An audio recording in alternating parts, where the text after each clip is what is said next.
Kalian pernah sadar nggak sih bahwa kimia itu selalu terikat dengan kehidupan kita sehari-hari? Contohnya mayones.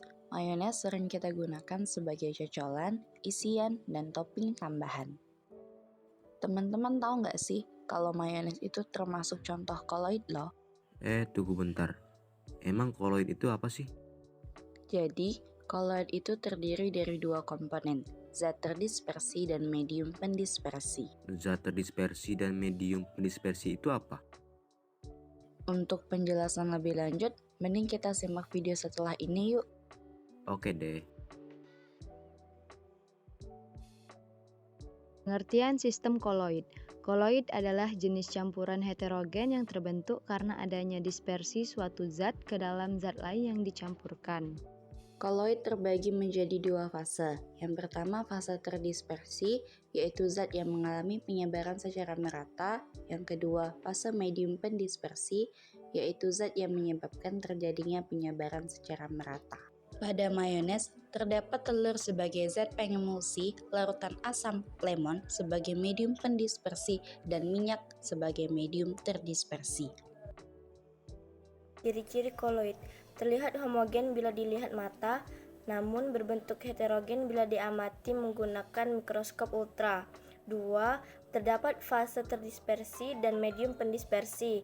3. Partikel berdimensi antara 1-100 nanometer. 4. Bersifat stabil. 5. Tidak dapat disaring kecuali menggunakan alat penyaringan ultra. Jenis-jenis koloid. 1. Sol padat. Sol padat adalah koloid dengan fase zat dispersi dan pendispersinya sama-sama padat. Sol padat dapat terbentuk karena pengaruh dari pengaruh tekanan dan suhu. Contohnya batuan rubi. Kedua, sol. Sol adalah koloid dengan fase terdispersi padat dan pendispersinya cair yang tidak mudah berubah sifatnya. Contoh sol yaitu cat tembok. 3. Aerosol padat. Aerosol padat adalah koloid yang memiliki fase terdispersi padat dan pendispersinya gas. Contohnya asap kendaraan. 4. Aerosol. Aerosol adalah koloid yang memiliki fase terdispersi berupa cairan dan pendispersinya berupa gas. Aerosol ini tidak dapat bertahan lama karena perubahan suhu dan tekanan udara lingkungan. Contohnya parfum. 5. Emulsi padat. Emulsi padat adalah koloid yang memiliki fase terdispersi berupa cairan dan medium pendispersinya padat. Contoh air-air. 6. Emulsi. Emulsi adalah koloid yang memiliki fase pendispersi dan terdispersinya berupa cairan. Contoh susu. 7. Buih padat. Buih padat adalah koloid yang memiliki fase terdispersi gas dan pendispersinya padat. Contoh spon. 8. Buih. Buih adalah koloid yang memiliki fase terdispersi berupa gas dan pendispersinya cair. Contohnya buih sabun. Sifat-sifat koloid. Efek Tidal merupakan efek penghambur cahaya oleh partikel koloid. Contoh, sinar cahaya matahari masuk ke dalam ruang saat membuka jendela. Gerak Brown. Partikel-partikel koloid akan bergerak secara acak dengan jalur patah-patah atau zigzag dalam medium pendispersi, disebabkan karena adanya tumbukan antara partikel koloid dengan medium pendispersi. Contohnya yaitu susu dibiarkan lama tidak mengendap. Adsorpsi merupakan peristiwa menempelnya partikel bermuatan ion pada permukaan koloid. Contohnya norit untuk sakit perut. Koagulasi, proses rusaknya sistem koloid yang ditandai dengan proses pengumpulan akibat terbentuknya partikel-partikel yang lebih besar ukurannya daripada ukuran koloid. Contohnya, telur direbus menggumpal. Dialisis, pemurnian koloid dari ion pengotor yang dapat mengganggu kestabilan koloid. Contohnya cuci darah.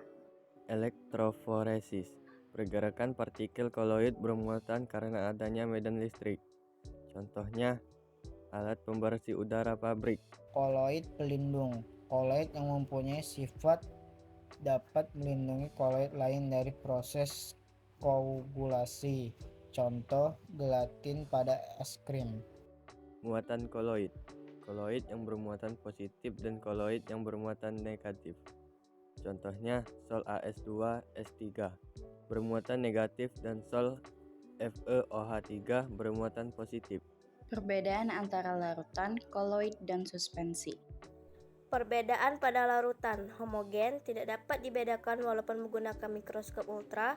Semua partikelnya berdimensi lebih dari 1 nanometer. Satu fase, stabil, tidak dapat dipisahkan, tidak dapat disaring, penampilannya jernih. Contoh, larutan gula.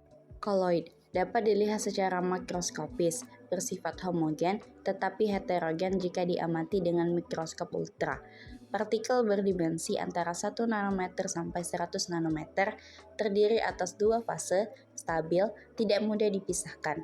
Dapat disaring menggunakan penyaring ultra, berwarna keruh hingga jernih. Contoh santan. Suspensi bersifat heterogen, partikelnya berdimensi lebih dari 100 nanometer, terdiri atas 2 fase, tidak stabil dan mudah terpisah, dapat disaring, dan berwarna keruh. Contohnya air kopi.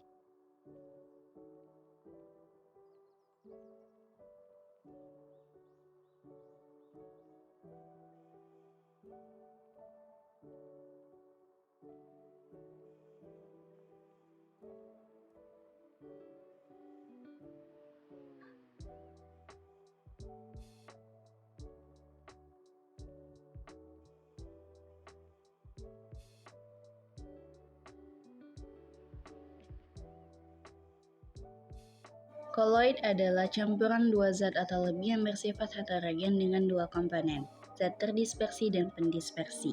Di video tadi, kita mengambil mayones sebagai contoh koloid. Mayones termasuk ke dalam contoh koloid emulsi karena zat pendispersi dan terdispersinya adalah zat cair. Pada mayones terdapat 3 komponen utama, yaitu minyak sebagai zat terdispersi, jeruk nipis sebagai zat pendispersi, dan telur sebagai zat pengemulsi.